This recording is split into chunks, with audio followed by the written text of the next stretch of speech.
नमस्ते दोस्तों, स्वागत है हमारे चैनल पर। आज हम बात करेंगे एक ऐसी घटना की जिसने पूरे देश को झकझोर कर रख दिया। 22 अप्रैल 2025 को जम्मू कश्मीर के पहलगाम में हुआ आतंकी हमला। ये कहानी है दहशत की, नुकसान की, लेकिन साथ ही हिम्मत और एकजुटता की।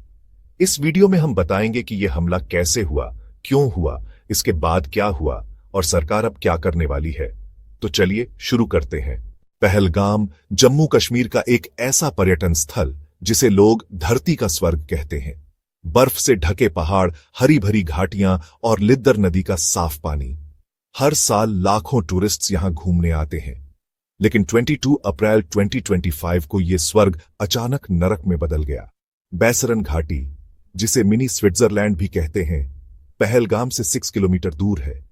ये जगह टूरिस्ट के बीच बहुत मशहूर है। 22 अप्रैल को दोपहर करीब 2:45 बजे जब सैलानी यहां घूम रहे थे, तभी अचानक गोलियों की आवाज गूंजी। आतंकियों ने टूरिस्ट्स पर अंधाधुंध फायरिंग शुरू कर दी। इस हमले में कम से कम 26 लोग मारे गए, जिनमें 25 भारतीय और एक नेपाली नागरिक शामिल थे। 20 से ज्यादा लोग घायल हुए। मरने वालों में एक नौसेना अधिकारी, एक खुफिया ब्यूरो कर्मचारी और कई आम नागरिक थे। इस हमले ने न सिर्फ पहलगाम बल्कि पूरे देश को सदमे में डाल दिया। अब सवाल यह है कि यह हमला कैसे हुआ। पहलगाम, जो एक पॉपुलर टूरिस्ट स्पॉट है, वहां सुरक्षा काफी कड़ी होती है। फिर भी आतंकवादी इस तरह से घुस कैसे पाए? रिपोर्ट के मुताबिक आतंकवादी छोटे समूहों में जंगल के रास्ते से आए। उनके पास मॉडर्न हथियार थे, जैसे AK-47 और ग्रेनेड। ये लोग स्थानीय इलाके को अच्छी तरह जानते थे, जिसे छुपाना और हमला करना आसान हो गया। प्रारंभिक जांच के मुताबिक 5 से 7 आतंकियों ने इस हमले को अंजाम दिया। ये आतंकी सुरक्षा बलों की वर्दी में थे, जिससे टूरिस्ट्स को शुरुआत में भ्रम हुआ। आतंकियों ने बैसरन घाटी में अलग अलग जगहों पर एक साथ हमला किया। कुछ प्रत्यक्षदर्शियों का कहना है कि आतंकियों ने पहले लोगों से उनकी धार्मिक पहचान पूछी। जो लोग हिंदू बताए गए, उन्हें निशाना बनाया गया। हालांकि कुछ का कहना है कि गोलीबारी बेतरतीब थी। एक पर्यटक उस वक्त वीडियो बना रहा था जब हमला शुरू हुआ। उस वीडियो में गोलियों की आवाज और लोगों के चीखने की आवाज साफ सुनाई देती है। आतंकी ला इलाहा इल्लल्लाह जैसे नारे चिल्ला रहे थे। कुछ लोगों ने बताया कि आतंकियों ने कहा, यह मैसेज मोदी को देना। इस हमले में कई दिल दहला देने वाली कहानियां सामने आईं। लेफ्टिनेंट विनय नरवाल, 26 साल के नौसेना अधिकारी, अपनी पत्नी हिमांशी के साथ हनीमून पर थे। शादी के सिर्फ 6 दिन बाद आतंकियों ने उनकी गोली मारकर हत्या कर दी। हिमांशी ने तिरंगे में लिपटे अपने पति के ताबूत को सलामी दी और जय हिंद कहा। शुभम द्विवेदी, कानपुर के 31 साल के बिजनेसमैन, अपनी पत्नी के सामने गोली का शिकार हुए। उनकी पत्नी ने बताया कि आतंकियों ने पहले उनकी धार्मिक पहचान पूछी और फिर सिर में गोली मार दी। ब्रिटेन अधिकारी, एक 40 साल का टेक प्रोफेशनल जो अमेरिका से छुट्टियां मनाने भारत आए थे, इस हमले में मारे गए। उनकी पत्नी और 3 साल के बेटे ने यह भयानक मंजर देखा। अब बात करते हैं सबसे बड़े सवाल की। यह हमला हुआ क्यों? इसके पीछे का मकसद क्या था? पहलगाम हमले की टाइमिंग ने कई सवालों को जन्म दिया। यह हमला उस दिन हुआ जब अमेरिकी उपराष्ट्रपति JD वेंस भारत के दौरे पर थे। विश्लेषकों का मानना है कि इसका टाइमिंग एक राजनीतिक संदेश देने के लिए चुना गया। भारत और पाकिस्तान के बीच तनाव का लंबा इतिहास रहा है। 2019 के पुलवामा हमले के बाद भी ऐसा ही ब्लेम गेम देखा गया था, जहां भारत ने पाकिस्तान पर इल्जाम लगाया था। पहलगाम हमले के बाद भी भारत सरकार ने पाकिस्तान को जिम्मेदार ठहराया, जबकि पाकिस्तान ने किसी की भी इन्वॉल्वमेंट से इनकार किया। इसके अलावा कुछ एक्स पोस्ट में यह भी दावा किया गया कि यह हमला हिंदू समुदाय को निशाना बनाने के लिए किया गया, जिसकी नफरत और डर का माहौल बना। इस हमले की जिम्मेदारी रेसिस्टेंट फ्रंट TRF ने ली, जो लश्कर-ए-तैयबा का एक हिस्सा है। TRF ने दावा किया कि यह हमला कश्मीर में जनसांख्यिकीय बदलाव के खिलाफ था। 2019 में जम्मू कश्मीर का विशेष दर्जा खत्म होने के बाद वहां नए डोमिसाइल नियम लागू हुए। इन नियमों के तहत 83,000 से ज्यादा गैर कश्मीरियों को डोमिसाइल सर्टिफिकेट दिए गए।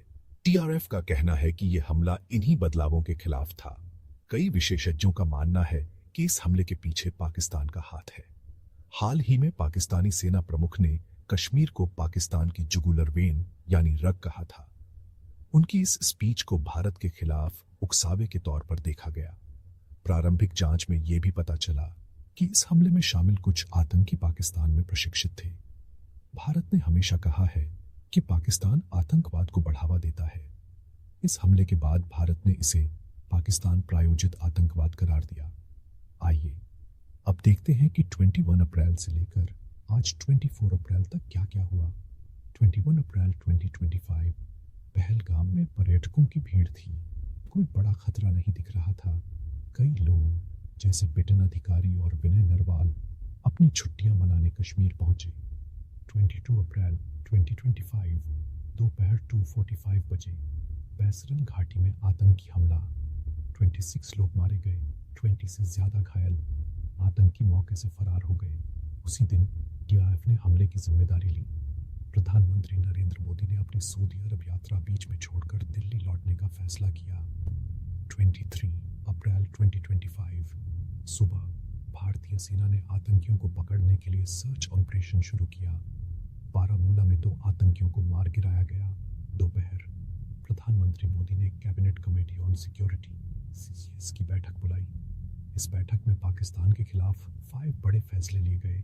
1960 की सिंधु जल संधि को तुरंत निलंबित करना, अटारी बॉर्डर चेकपोस्ट को बंद करना, पाकिस्तानी उच्चायोग में सैन्य सलाहकारों को पर्सोना नॉन ग्राटा घोषित करना, सिमार्स वीजा छूट योजना के तहत पाकिस्तानी नागरिकों का भारत में प्रवेश बंद करना, दोनों देशों के उच्चायोगों में कर्मचारियों की संख्या 55 से घटाकर 30 करना। शाम गृह मंत्री अमित शाह श्रीनगर पहुंचे और पीड़ितों के परिवारों से मुलाकात की। कई राज्यों ने अपने नागरिकों को वापस लाने के लिए विशेष उड़ानें शुरू की। 24 अप्रैल 2025 सुबह सरकार ने सर्वदलीय बैठक बुलाई, जिसकी अध्यक्षता रक्षा मंत्री राजनाथ सिंह करेंगे। दोपहर राष्ट्रीय जांच एजेंसी NIA की टीम पहलगाम पहुंची। कई लोगों को पूछताछ के लिए हिरासत में लिया गया। देश भर में हमले के खिलाफ प्रदर्शन हुए। दिल्ली में आम आदमी पार्टी और कांग्रेस ने कैंडल मार्च निकाला। अब बात करते हैं सरकार के जवाब की। पहलगाम हमले के बाद भारत सरकार ने कड़ी निंदा की और सुरक्षा कैबिनेट की इमरजेंसी मीटिंग बुलाई। विदेश सचिव विक्रम मिस्री ने कहा कि भारत पाकिस्तान के साथ इंडस वाटर ट्रीटी सस्पेंड कर सकता है जब तक पाकिस्तान आतंकवाद के खिलाफ ठोस कार्रवाई न करे। ये एक बड़ा कूटनीतिक कदम है जो दोनों देश के बीच तनाव को बढ़ा सकता है।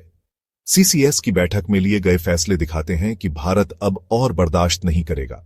सरकार ने साफ कहा है कि इस हमले के दोषियों को सजा दी जाएगी और उनके प्रायोजकों को जवाबदेह ठहराया जाएगा। सेना, CRPF और जम्मू कश्मीर पुलिस ने आतंकियों को पकड़ने के लिए बड़े पैमाने पर सर्च ऑपरेशन शुरू किया है। आतंकी पनपट्टन रेंज की ऊंची पहाड़ियों में छिपे हो सकते हैं। इसके अलावा खुफिया एजेंसियां पाकिस्तान से जुड़े सबूत इकट्ठा कर रही हैं। विदेश सचिव विक्रम मिश्रा ने कहा कि भारत ने इस हमले की निंदा करने वाले सभी देशों का आभार जताया है। अमेरिका, रूस, चीन और इजराइल जैसे देशों ने इस हमले की कड़ी निंदा की है। भारत अब अंतर्राष्ट्रीय मंचों पर पाकिस्तान को अलग थलग करने की कोशिश करेगा। कई सैन्य विशेषज्ञों का कहना है कि भारत अब सर्जिकल स्ट्राइक या दूसरी सैन्य कार्रवाइयों पर विचार कर सकता है। हालांकि सरकार अभी सारे विकल्प खुले रख रही है। इस हमले के बाद पहलगाम और कश्मीर के टूरिस्ट्स पर गहरा असर पड़ा है। कई टूरिस्ट्स ने अपनी यात्रा रद्द कर दी। श्रीनगर से दिल्ली और मुंबई के लिए अतिरिक्त उड़ानें चलाई जा रही हैं। उड़ान किराए भी कम हो गए हैं क्योंकि लोग घाटी छोड़ रहे हैं। लेकिन इस दुख की घड़ी में कश्मीर के लोग एकजुट होकर खड़े हैं। श्रीनगर में कश्मीरी व्यापारियों ने कैंडल मार्च निकाला और हमले की निंदा की। उन्होंने कहा, पर्यटक हमारे मेहमान हैं, हमारे परिवार की तरह। पीड़ितों के परिवारों ने सरकार से सख्त कार्रवाई की मांग की है। कई लोग चाहते हैं कि आतंकियों को जल्द से जल्द पकड़ा जाए। कुछ ने यह भी कहा कि सरकार को कश्मीर में सुरक्षा बढ़ानी चाहिए। पहलगाम का यह हमला सिर्फ एक जगह पर नहीं, बल्कि पूरे देश के दिल पर हुआ है। लेकिन भारत ने बार बार दिखाया है कि वो ऐसी चुनौतियों से डरता नहीं। इस हमले ने हमें एक बार फिर याद दिलाया कि आतंकवाद के खिलाफ लड़ाई में हमें एकजुट रहना होगा। हमारी सेना, सरकार और लोग मिलकर इस दुख से उबरेंगे। हम उन 26 लोगों को श्रद्धांजलि देते हैं जिन्होंने अपनी जान गंवाई। हम उनके परिवारों के साथ हैं और हम वादा करते हैं कि इस हमले का जवाब जरूर दिया जाएगा। दोस्तों, ये थी पहलगाम आतंकी हमले की पूरी कहानी। अगर आपको ये वीडियो पसंद आया तो लाइक करें, शेयर करें और हमारे चैनल को सब्सक्राइब करें। अपने विचार कमेंट में जरूर बताएं। जय हिंद।